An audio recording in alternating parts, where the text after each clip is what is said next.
I realized as I was writing the newest book, Endgame, that I'd been bashing civilization for probably 10 years now, and I'd never defined it. I didn't know what I was talking about. And so I define it in that book as a way of life characterized by the growth of cities. And that definition is defensible both linguistically and historically.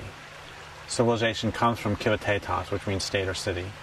And historically, that's pretty much where most people start civilization, is the rise of cities. That's great, Derrick, but what's a city? I've defined a city as a collection of people living in numbers large enough to require the importation of resources. And what that means is the Taloa, on whose land we are now, were not civilized because they didn't require the importation of resources. They didn't live in cities. They lived in camps, villages, and so on.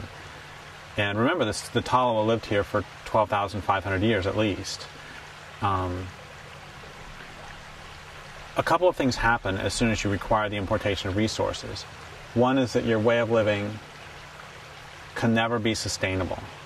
Because if you require the importation of resources, what that means is you've denuded the landscape of that particular resource. And as your city grows, you will denude an ever larger area. Because by definition, you're requiring the importation, which means it's not there.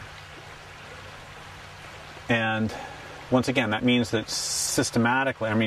that means that functionally, your way of life can never be sustainable. We can talk all we want, but it won't last. New York won't last, because New York City won't last because it requires the importation of resources.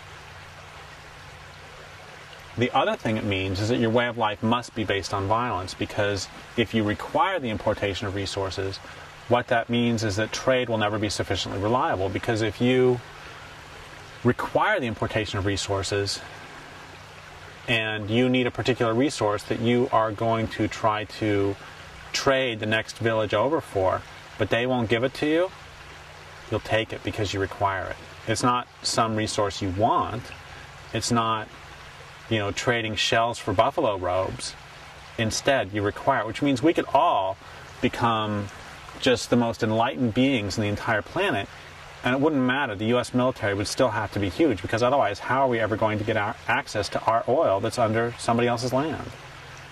And so that's on a functional level. That's why it's not redeemable on a functional level, which I think for current purposes is really, and we can talk psychologically and socially about why it is too, but I think for the current purposes, that's actually the most important reason, is because psychologically and socially are really important, but once again, it doesn't matter. You could have this huge transformation of the heart, and if you still require the importation of resources,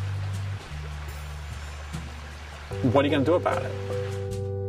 Let's build a boat in case the waters rise. Let's build a boat.